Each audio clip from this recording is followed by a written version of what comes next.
Ubisoft. What's good, internet? My name is Attacks. Welcome to my E3 2016 Ubisoft press conference. Impressions, reactions, recap. It was a 2-hour show, and man, I have got a lot to go through here. So let us jump right in to this glorious press conference full of plenty of profanity. Ubisoft, really fond of cursing. Anyway, we start off with a montage of games. It was like the pre-show thing was still going on, and they're kind of stalling, saying, hey, keep the aisles clear, and whatever else, and that was weird. And then the dancing weirdos appear, and giraffes, and lions, and this is too hot to wear. It was kind of insane. What ended up happening was that was all for Just Dance 2017, coming to all platforms this year, and the Nintendo NX next year. Notice they're still calling it the NX because nobody else knows what the hell that thing is. Aisha Tyler is back once again to host Ubisoft, as she's done for the past several years, and yes, she brought back the girl would joke, as she tends to do over and over again. So we start off with how we ended last year with Ghost Recon Wildlands, or Ghost Recon Cocaine, and there is a very nice, elaborate CGI trailer for this, which, you know, with Ubisoft and their trailers and Ubisoft and their gameplay a lot of years, you really can't make a final judgment call until the game's actually out, because a lot of times these pre-early things look way better than the game's actually going to look when it finally releases. The game is playable in solo or co-op. They showed a big, long, extended sequence of a mission, and as much as I like those, a lot of it in this press conference just dragged on. Like, cool, the game's here. You don't need to show quite that much of it, and I've never been a fan of the fake, interactions between other players. That's the one part where they're, not cursing, which is kind of weird, but the whole fake banter thing always seems just very not genuine. Someone needs to remind Ubisoft, nobody talks like that when they're playing online. Come on now. Anyhow, that game is out March 7th of next year, and I will definitely be checking it out here on this channel when that comes out. But we move on to a game that I am way more excited about, and that is South Park: The Fractured Butthole. They brought out Matt and Trey. They showed off the combat stuff, which actually looks it kind of reminded me of Radiant Historia. They covered, the backstory for your character and your character class stuff. Apparently, if you pre-order this game through their shop, you will get a free copy of The Stick of Truth. And that game comes out in December. Ubisoft kind of known for launching games in December when kind of nobody else does. They always have that spot to themselves, more or less. Usually everyone else tries to get in before Black Friday, and Ubisoft's like, fuck it, December. Following up on the Microsoft conference stuff, we had more The Division. They talked a bit more about The Division DLC coming first to Xbox One. That Underground DLC is hitting June 28th, but one more thing, we have a new announcement for the second expansion pack. It's going to be called Survival. We got a nice, elaborate CG trailer for Survival. They mentioned that, hey, you also get 3 different costumes, I think, as part of Underground. Ghost Recon, Rainbow Six, and Splinter Cell. This was kind of your really only mention of Splinter Cell at this conference. Again, at this point, I could care less about The Division. So moving on to virtual reality, it is Eagle Flight.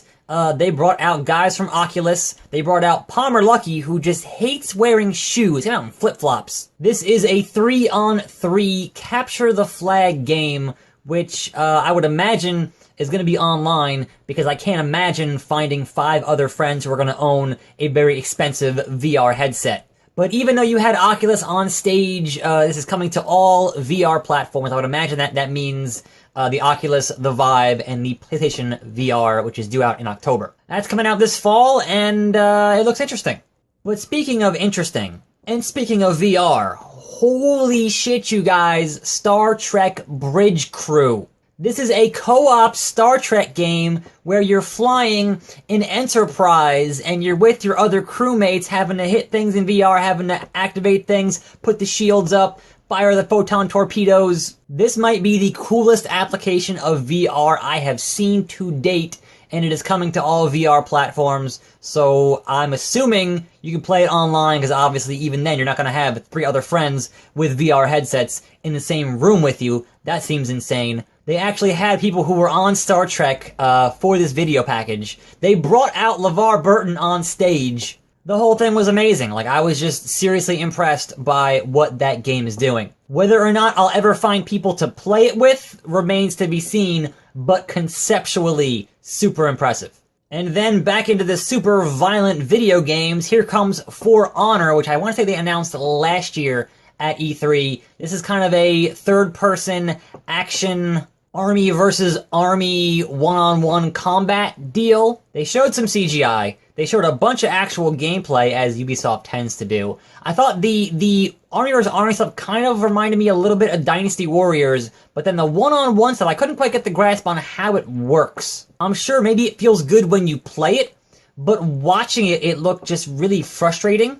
There's going to be an upcoming alpha that you can sign up for on their website, and that game comes out on Valentine's Day of next year, but I'm pretty sure that's the same release date as Persona 5, and if you guys know me, that's the game I'm going to be playing on that day, is Persona 5. Come on now. Anyway, Grow Home. Remember Grow Home? Apparently Grow Home did well enough to greenlight a sequel from Reflections called Grow Up. Instead of just having one little area to kind of just go all the way up, you now have a whole planet to explore. PS4, PC, Xbox One, you know the drill. Coming in August, which is actually pretty soon. I'll be curious to see how they can expand upon this concept, and I'll be curious if the console versions can actually have a more stable frame rate than Grow Home did on consoles. Anyway, here comes your what the fuck moment of E3. Here comes Red Links. Here comes the guys who worked on Blood Dragon. And there was a trademark leak like last month or the month before that kind of went, wait, what is Trials and Far Cry Blood Dragon doing in the same trademark? It is Trials of the Blood Dragon, and here's the holy shit part.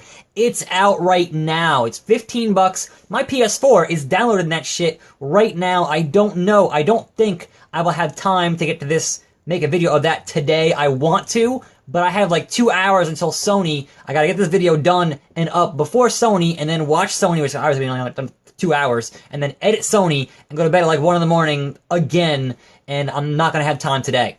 That's PS4, Xbox One, PC. That is out now, and that trailer looked fucking batshit crazy, and I'm looking forward to playing that soon and finding out just what in the hell that is. I have enough faith in Red Links that they've made enough good stuff over the past few years that I will give them a blind purchase without ever even hearing anything. If you say Red Links, I'm gonna buy it. Until they burn me too many times, I'm gonna keep buying it.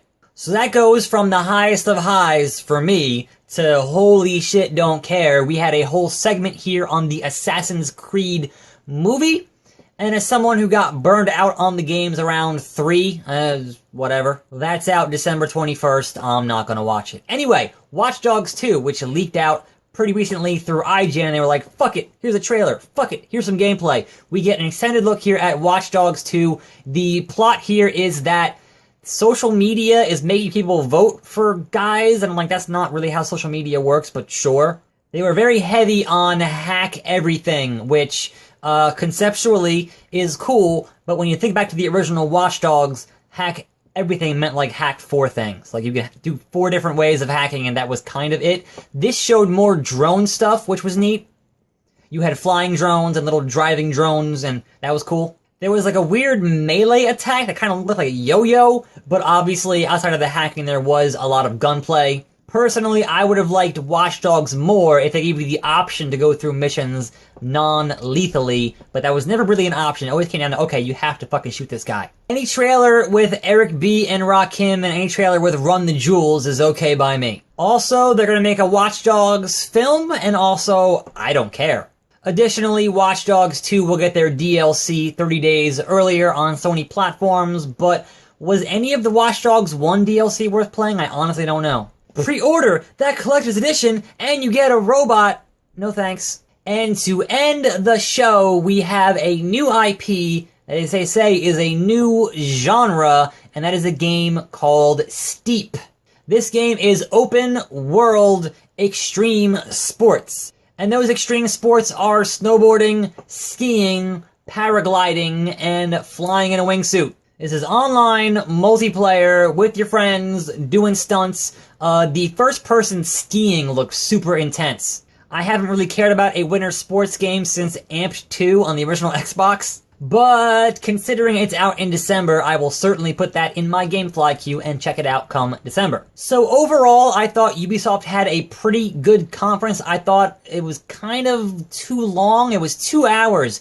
You didn't need to show, oh, here's our long-ass CGI trailer, then we're going to talk, then here's our long-ass gameplay portion for, like, everything they showed. And I love seeing gameplay, but usually gameplay is something you kind of have off on like IGN or GameSpot, kind of, you know, not on your actual press conference thing. If you're going to have an extended clip of gameplay so that those people who want to see it will go seek it out and not, you know, have to watch a 2-hour press conference. And also there was kind of a weird vibe with Ubisoft president Yves Guillemot because, as you may or may not know, Vivendi has been attempting to buy shares in Ubisoft and has some kind of a hostile takeover of Ubisoft, which they've been trying to fight for a little bit here. So that little speech at the end from Yves Guillemot about how being free allows them to create what they do is kind of a little bit poignant. So it remains to be seen if Ubisoft is still Ubisoft come next year. Hopefully they are. I mean, Vivendi already took over Gameloft, so it might just be a matter of time. Anyway, that was Ubisoft. I got Sony coming up here. I gotta get this video done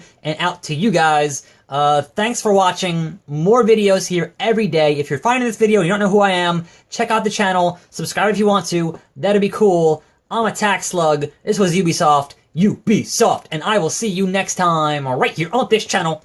And I'm out.